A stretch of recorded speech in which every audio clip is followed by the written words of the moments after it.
Ndabasoje mu izina rya Yesu. David ndagusoje, Pascal ndagusoje mwese, ndetse mbahaye n'ikaze kuri platform yacu tuvugaho. Yumvemo ikaze muze tuganire ijambo ry'Imana na kaducunguze uburyo umwete. Amasaha yanatujyanye, tugiye kuganira ijambo ry'Imana. Mwese nabanje kubaha ikaze, ni karibu mu ijambo ry'Imana.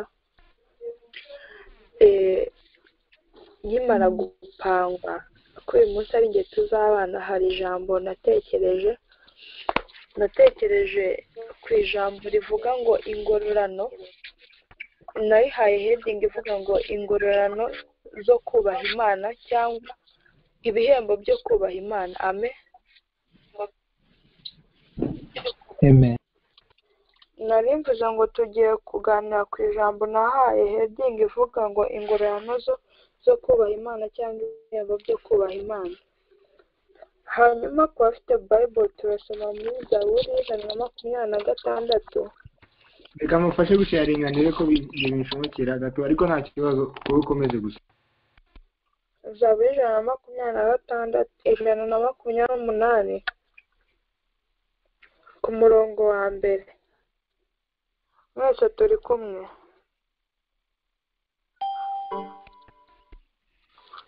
Turi kukumva cyane pe. Haranditse ngo hahirwa uwubaha Uwiteka wese akagendera mu nzira ze, kuko azatungwa n'imirimo y'amaboko yawe.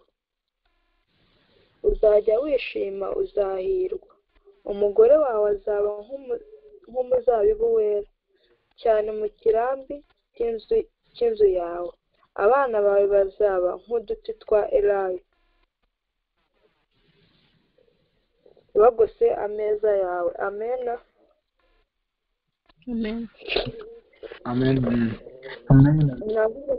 Navuze ngo dufite heading ivuga kubaha Imana, ingororano zo kubaha Imana.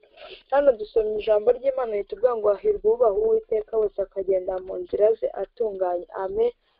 Bivuze ngo ntabwo twakubaha Uwiteka tutagendeye mu nzira ze zitunganye. Kugendera mu nzira zitunganye ni izi: ni ukwanga ikizira ndetse n'igisa nacyo, ni ukwanga icyaha. Amen. Amen. Noneho umurongo munsi handitse ngo uwo azajya yishima, azahirwa. Numara kugendera mu nzira z'Uwiteka wamaze gukura igisa n'ikizira cyose imbere yawe, uzishima iteka. Uzahorana itoto ku maso yawe, uzahorana ibyishimo, nta mubabaro uzaba kuri wowe. Amen. Ku murongo wa gatatu haravuga ngo umugore wawe azaba nk'umuzabibu wera cyane.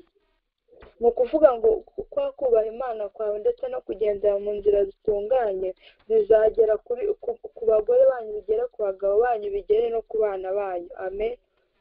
Kubera ko wubashye Imana ndetse ukanayubahisha. Muri iyi minsi tugeze mu gihe kigoranye. Njye nsigaye mbona dusa nk'abageze mu bihe bya nyuma, ibihe by'imperuka. Amen.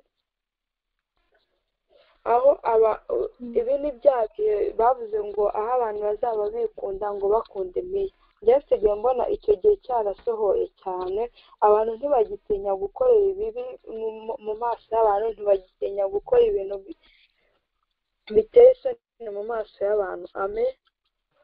Nta kindi kizadushoboza muri iki usibye kubaha Uwiteka ndetse no kugendera mu nzira ze zitunganye. Usibye ukigomwa amasaha abandi baryamye, ukava mu kazi unaniwe, ariko ukibuka yuko pray nawe tugomba guterana. Amen.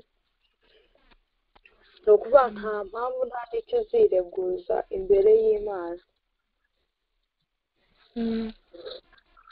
Icyo usabwa ni ukugenda mu nzira zitunganye, ugasoma ijambo ry'Imana. Ndabashishikariza gusoma ijambo ry'Imana kuko iyi Bibiliya irimo amagambo irimo amagambo y'ubwenge.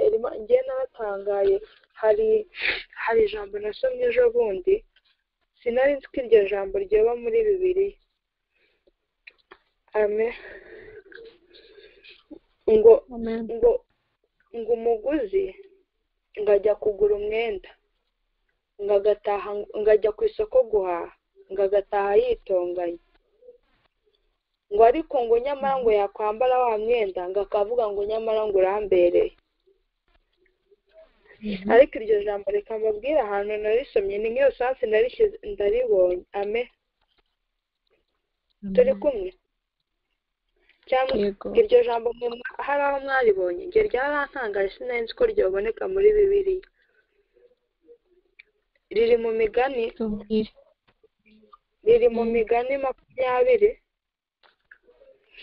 ku murongo wa 14 haranditse ngo ugiye kugura arapfobya ati urampenze ariko akagenda yishimiye icyo aguze.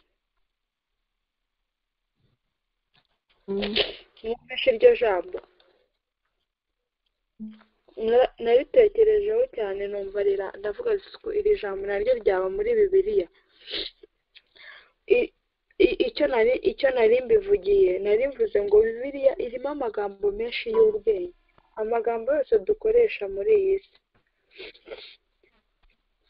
inzira zose tugenda, ibyo dukora byose, ubwenge bwose buri muri iyi si uzabusanga muri Bibiliya.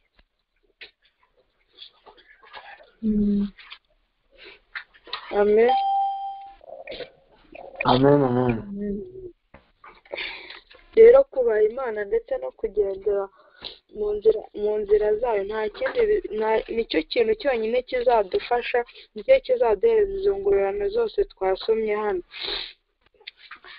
ku 124 haranditse ngo yaba Uwiteka atari wari mu ruhande rwacu, abe ari uko Abisirayeli bavuga none. yaba Uwiteka atari wari uri mu ruhande rwacu ubwo abantu baduhagurukiraga, baba baratumize bunguri tukiri bazima. amen. ni ukuvuga ngo kuba tugihagaze, kuba tugihumeka uyu munsi ni kubw'ijambo ry'Imana, ni kubw'uburinzi bw'Uwiteka. twebwe ntitwakwishoboza. natwe icyo dusabwa ni iki ngiki, ni ukuyubaha ndetse no kuyubahisha, none izo ngororano zikazatugeraho ndetse no ku rubyaro rwacu. amen.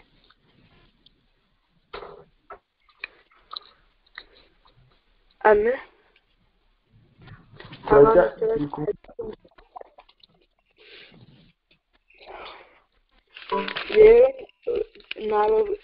rero ijambo nababwira kubaha Uwiteka, kuko kubaha Uwiteka nta gihombo kirimo. kubaha Uwiteka ingororano ziri imbere.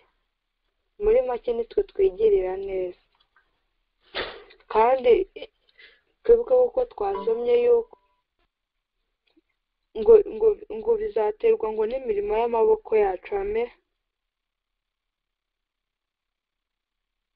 amen amen amen amen. ngo tuzatungwa ngo n'imirimo y'amaboko yacu. ni ukuvuga ngo ibyo dukorera mu isi, imirimo dukorera mu isi niyo izaduherekeza. ibyo ukora uyu munsi, imirimo ukora uyu munsi niyo izaguherekeza, ndetse no ku munsi w'ibyago cyangwa umunsi w'amakuba. rero bene data, twubahe Uwiteka, nta gihombo cyo kubaha Uwiteka. ingororano zirahari, nubwo uyu munsi utabibona ariko ejo uzabibona. ijambo ry'Imana rituganze. iryo jambo nari natekereje ko dusengeramo. murakoze. umuyobozi wa gahunda namusubiza ijambo.